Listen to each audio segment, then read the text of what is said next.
Narito na ang PTV Balita ngayon. Napanatili ng Bagyong Ineng ang lakas nito habang mabagal na kumikilos pakanluran ng bansa. Huling namataan ang sentro ng bagyo sa layong 975 km east ng extreme northern Luzon.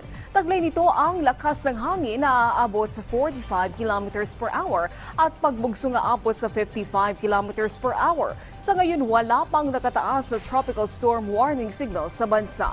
Pero palalakasin nito ang hanging habagat na magdadala ng mga pag-ulan sa malaking bahagi ng Luzon. Partikular dito ang ilang lugar sa Batanes, Ilocos Region, western portion ng Pangasinan, Zambales, Bataan, Kalayaan Islands, Lubang Islands at Romblon. Patuloy na pinag-iingat ang mga nasa flood-prone at low-lying areas dahil sa posibilidad ng flash flood at landslides. Tiniyak ng Department of Social Welfare and Development ang pagbibigay ng tulong pinansyal sa mga rice retailer na maaapektuhan ng price ceiling sa bigas. Ayon kay DSWD Secretary Rex Gatchalian, inatasan siya ni Pangulong Ferdinand R. Marcos Jr. na gamitin ang Sustainable Livelihood Program ng ahensya upang hindi malugi ang mga maliliit na negosyante. Mababatid na 41 pesos kada kilo ang itinakda sa regular milled rice habang 45 pesos naman sa well-milled rice. Nagpatupad ng price ceiling ang pamahalaan upang matugunan ang tumaas na presyo ng bigas sa merkado.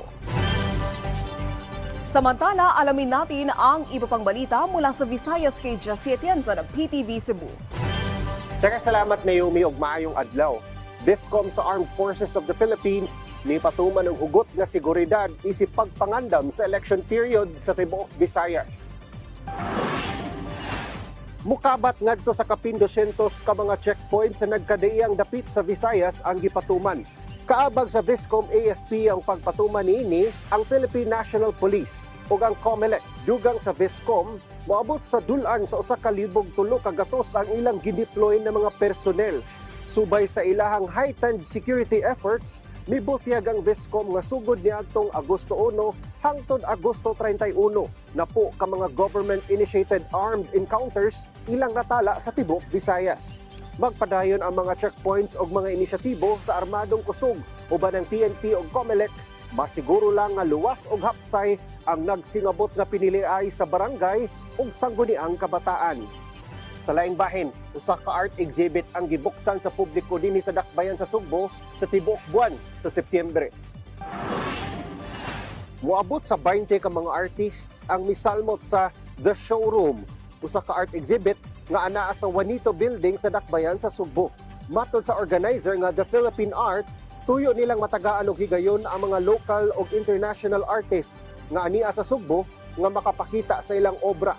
Suportado sab sa lokal nga kagamhanan sa Dakbayan sa Sugbo ang baong exhibit aron mas maengganyo mo padayon sa ilang mga mugna nga mga obra ang mga artists. It is more on pampapul sa mga artists, all artists, not just Cebu artists, but international artists as well. To help artists, not just the known artists, but also the pioneer, katong beginner.